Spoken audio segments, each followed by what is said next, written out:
mbokk yi asalaamaaleykum encore une fois dalati leen ak jàmm ci seen émission actu du jour ngeen am Babacar Kébé la présentation Samba Sy le caméraman et notre technicien en même temps tey ñu ngi fi am invité buy woy ci turu Pape Birane Mbaye habitant de Thiaroye tey nag actu du jour dafa dellu ci waat ci li nga xamante ni moo di wàllum collectivité yi tey nag dañuy waxtaane ak li nga xamante ni moom moo bokk ci wàllum Thiaroye Gare ma leen koy rappeler encore ma dalal fi Pape Birane Mbaye habitant dëkk Thiaroye en même temps aussi nekk aussi activiste moom tamit Pape Birane.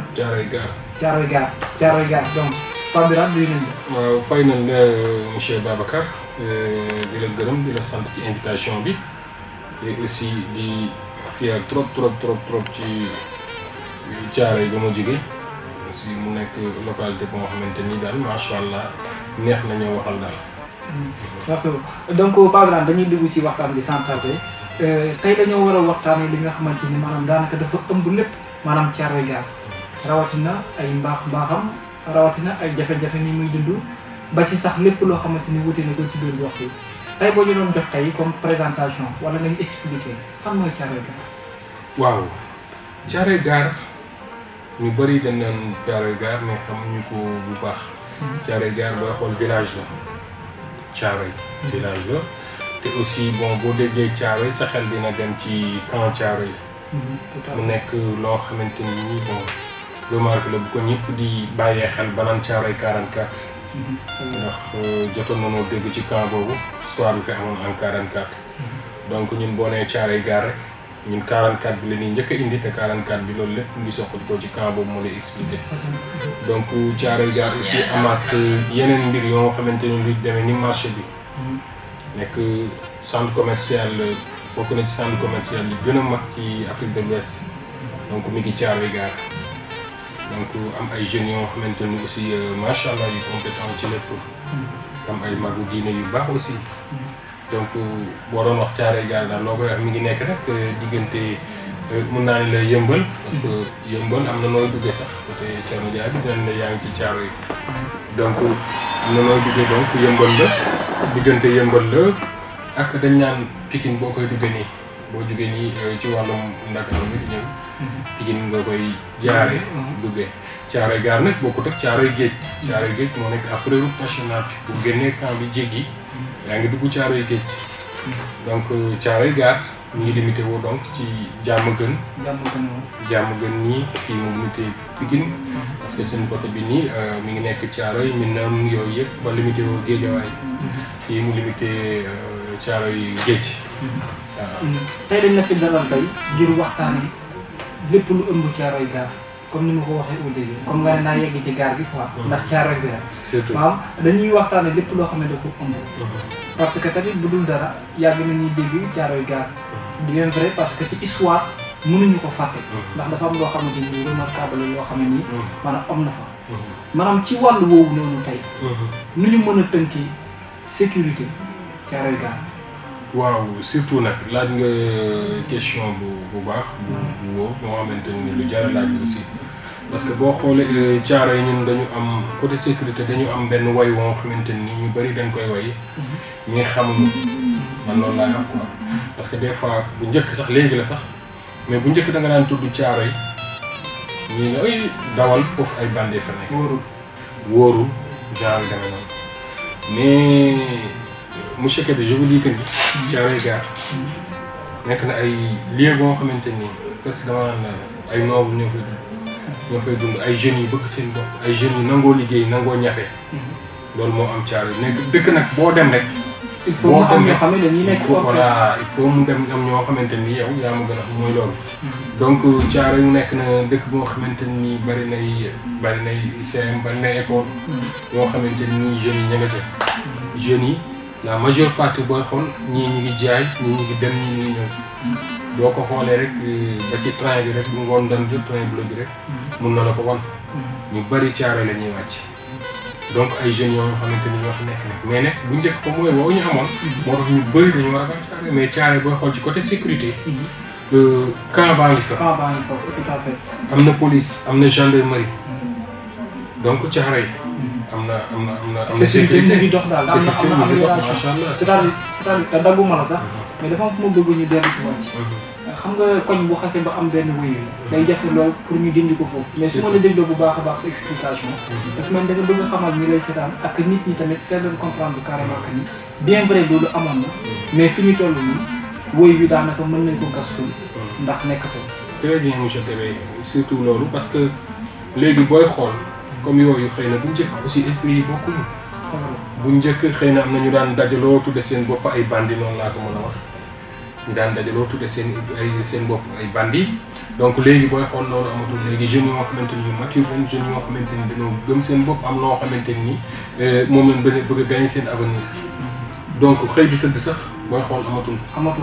donc jeunes yaa ngi seen métier ñi amul métier sax dinañ dem boo déggee ñu naan la maquette baa bi wooyu sax wut lu mu jaay bu ñu demee xëy ci suba nekk ci business seen business am ci dara donc am na ay gars yu bari pas mal de gars yoo xamante ni chaque jour bu ñu xëyee même bu ñu amul woon def dinañ jéem a régler benn affaire dem dóori ko ñëw bu subaa ñu am ci leneen dem beneen marché yëpp gars yi xam nañ ko donc Thiaroye am na ay jeunes yoo xamante ni actuellement ni changé nañ ni ko gars yi daan gisee changé nañ lu bari ci Thiaroye voilà.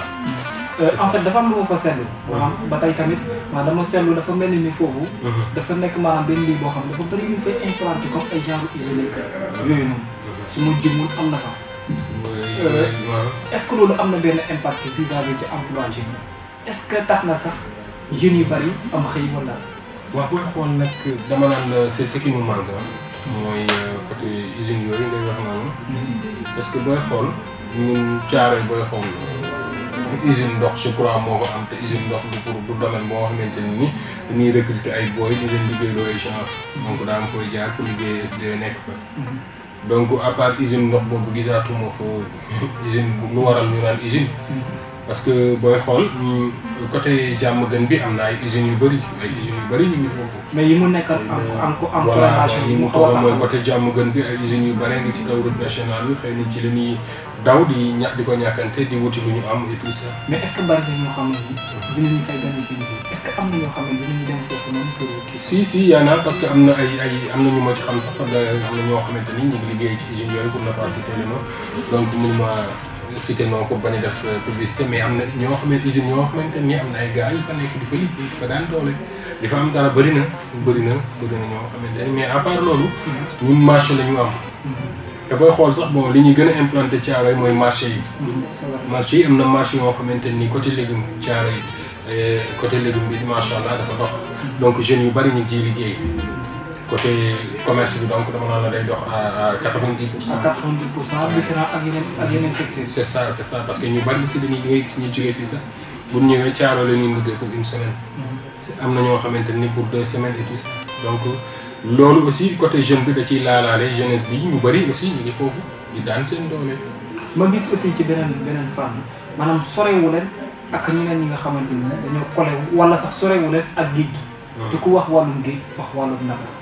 est-ce que marché yooyu noonu ngay cité di leen à part maanaam ay ndugg yeeg yeneen affaire yi est-ce que gis ngeen seen bopp ci biir marché yi mais commerce poisson yi est-ce que muy dox.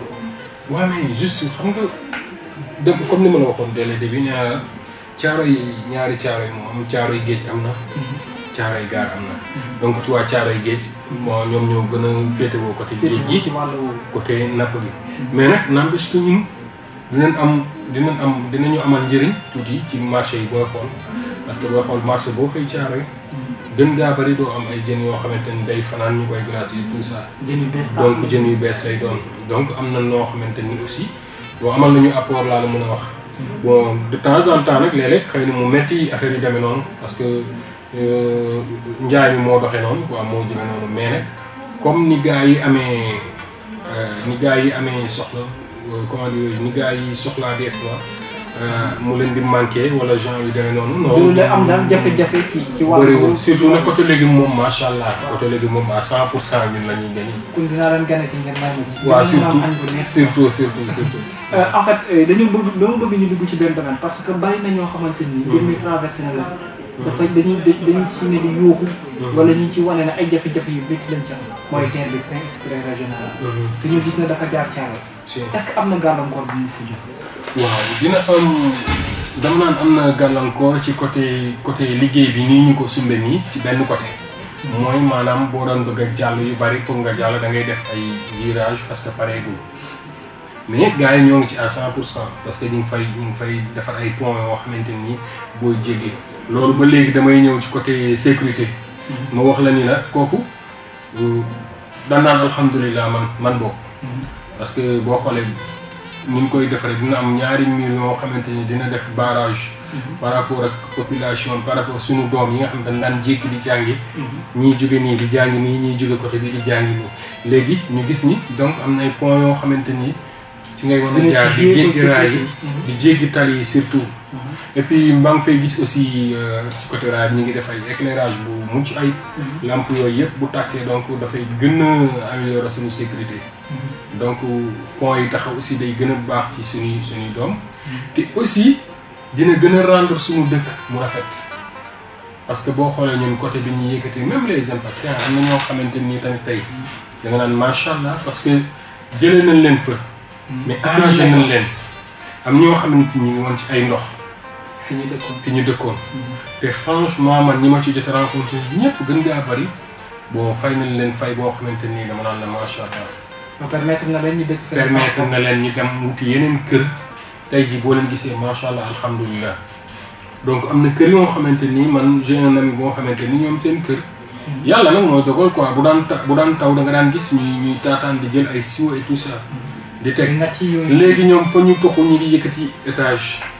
ci liñ leen fay. kon am na ñoo xamante ni franchement arrangé na leen benn côté lañ doon waxee mooy dëkkuwaay bu yàgg des fois nga dëkk ak ay nit. ngeen am jàmm doo leen bëgg soriwoo doo leen bëgg ngeen quitté. c'est-à-dire amitié bi ak voisinage. amitié bi loolu moo la doon manqué bon dañuy yaakaar ni xëy na boo demee feneen. bon doo am loolu affaire yi demee noonu mais bu ñu xasee ba dem da ngay gis ni franchement ñun yéex nañoo jóge fii genre dem ñi fi des aussi dinañ am benn sécurité boo xamante ni ñu ngi ñëw si ñoom parce que seen doom yi nañ daan dawee di jéggi ci ay raay. léegi loolu incha allah dootul am. di nga am lumière bi yoon yi gën a baax.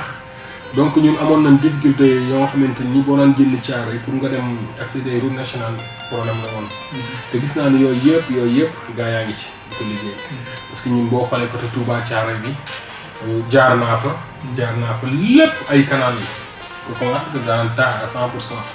donc lépp ñu ngi koy gas di fa dugal ay canal xam nga kon nag ñun daan naan Thiaroye alhamdulilah pour l'instant. concernant ci terre bi quoi. waaw concernant mais suñu waxaatee bu ñu delluwaatee maanaam Dakar dafa am loo xam ne dañ ko fi baaxoo di gis. maanaam bu ñuy waxee comme boo xam ne dafa nekk ci lu ñuy tuddee maanaam banlieue. dafa am lu ñuy seetlu maanaam enclavement bi wala du ma ko tuddee sax loolu mais dafa mel ni ña fa dëkk dañu am problème comme si dafa mel ni lépp day xat. maanaam dëkkuwaay yi day niroog loo xamante ni comme si on n'a pas assez d'espace. si waaw comme xam nga moom banlieue moom am na lu bari loo nga xamante ni au début c'était ci départ bi la woon moom laa la mën a wax. parce que boo xoolee lotissement yi. ñu ngi lotissé woon des fois nga xool. xam ni kër gële génn nañ. des fois nga xool xam ni parce que autant bu nga daan dëkk fii. nit ñëw nekk sa mbokk wala mu bañ a nekk sa mbokk. waaw ni ñu ko daan doxalee. nga ni ko waaw xotti fii rek nañu yokk fii benn 1 mètre. dafa amoon doon lotissement boo xam ne approprié donc mu daan dem ba demee noonu nga xamante ni koñ sax bon kër gi bu xatee. da nga daan gis ñu génne def benn fosse sax si mbedd. xamante ni bon bu ko kii defee kii def ko rek mbedd mi xat na déjà dañuy dem ba oto dootul sax. am fu mu jaar waaw dañ daan dem ba oto franchement dootul am. parce que bu nga gis mbedd yoo xam ne day espacé sax. voilà c'est tout un problème. c'est ça te ba noppi tamit beneen bi dabu mara mais dama la ciy tegal benn question bi. mooy maanaam question environnement bi c'est-à-dire la propreté.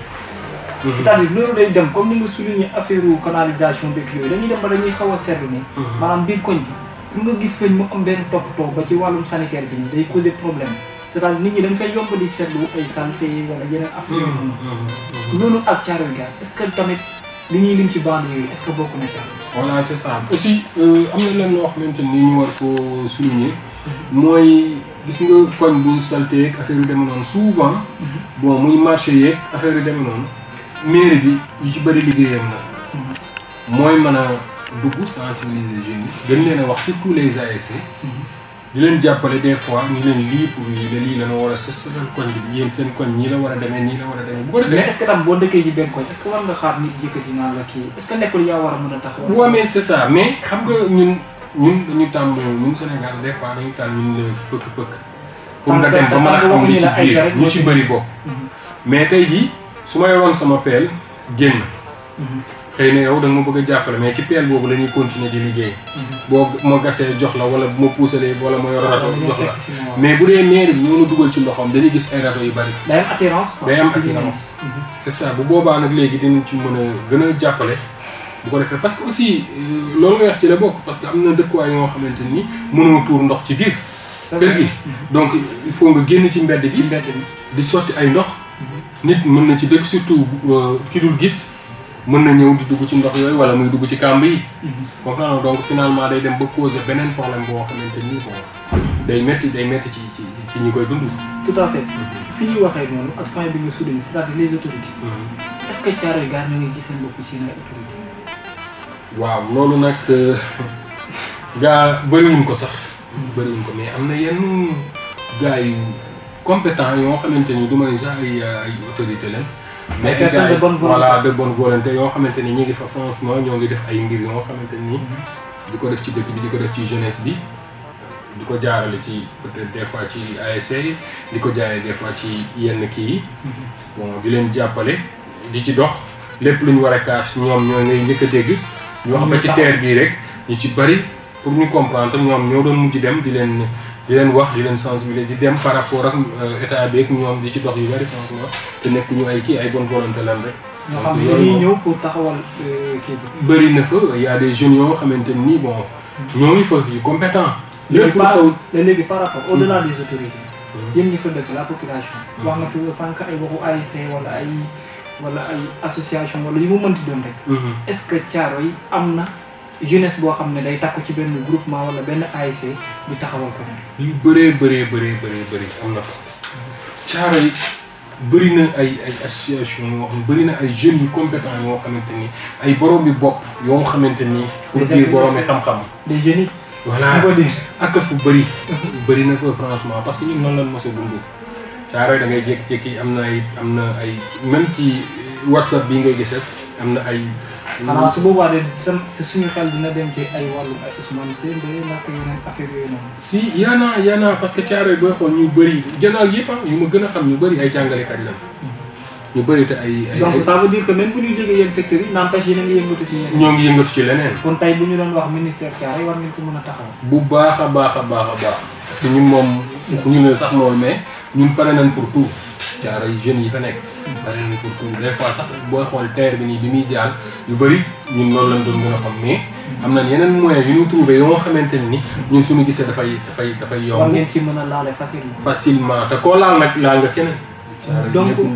donc su ma comprendre bu baax dañu bëgg a wax association yi ça va am ngeen. macha allah maanaam voisinage bi dëkkuwaay bi rafet na. macha allah bu ñuy wax affaire intelligence lépp. macha allah mais donc bu ñu xawee seetlu parce que tamit on a beaucoup non. xaw nañu seetlu comme si benn retard bu ndaw ci wàllu avance. c'est quoi la cause lan moo ko wax. waaw comme des fois xam nga tey jii Thiaroye booy xool. bu dee ci côté njënd beeg njaay bi day am heure. nga xool marché yi 18h ñu tëj. benn am na ay problème mu poto lampe. éclairage bi. public. benn ñaareel bi ci beneen côté bi mooy li ma la waxoon sànq rek am na woy woo xam ne daan nañu ko woyal donc ñu bari bu ñu bëggee ñëw ci marché Thiaroye wala ñëw marché Thiaroye bëgg fa jënd ay mbir. ñu bari dañuy posé voilà est-ce que duñ fa def ñu def ñu lii est-ce que duñ fa dem ñu def ci la fekk loolu doxeetu fa. Thiaroye loolu am du ma ni jeex na à 100% parce que dëkk bi foo dem am na ñu baax am na ñu bon mais Thiaroye bareetu fa mun nga ñëw heure bu la neex wax dëgg yàlla am na sécurité lu bari loolu nag ci li ñu gën a tardé tamit ci la bokkoon wax lu mu sécurité parce que li ma la daan wax naan dañ ñu daan rax. mais fekk ku da nga bëgg a wax ne ña fa daan def si loolu bokkul ak ñi fa dëkk. gën nga bari parce que ñun mënoon ma dëkk da ngay jékki-jékki rek mu jékki-jékki rek changé à 100% mais est-ce que nit ñi ngi fa daan gis ñoo ngi fa ba léegi te booy xool ñun Thiaroye ñu ngi fa daan gis.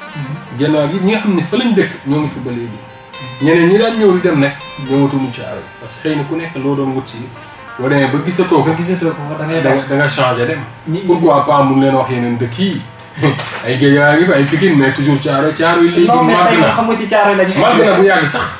màgg na bu yàgg mais dama naan gën na màgg ci lépp nag. parce que même ci côté nawetaan zone 5 bu Thiaroye yi. je pèse bien mes mots zone 5 bu Thiaroye booy xool bu ñuy fubal. mën naa la mën ngaa jeunes yi sax xam na loolu mën nañoo bañ a sax indi ay jeunes. loolu raar na Sénégal loolu moom lu raar Sénégal. très bien parce que violence ban doon xalaat amatul. xamatuñ ko booy yi mujj a màgg xamuñu loolu. donc transparence boobu. macha allah.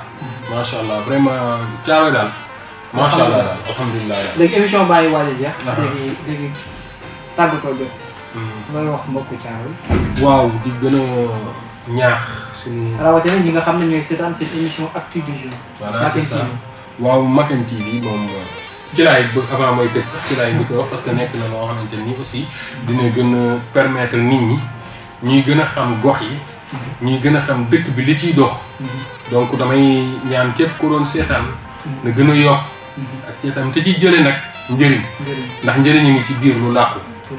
donc boo jeexee rek di nga gis. voilà beneen bi mooy maa ngi lay gërëm di gërëm ñëpp aussi di gërëm di ñaan aussi ñi fa jot a nekk. comme ay autorité muy le maire. ñeneen ñi ñuy gën a jàppale jeunesse bi. ñun ñi nga xamante ni ñoo ngi doon rayante chaque jour di gën a ñu gën a booloo suñu biir. xam ni lépp Thiaroye la. waaw du ñu mos a daw te Thiaroye du mos a dee. 44 la ñuy wax Thiaroye 44 for life maam yi dañoo bañ ba dem. ñun dañuy ñëw bañ ba dem.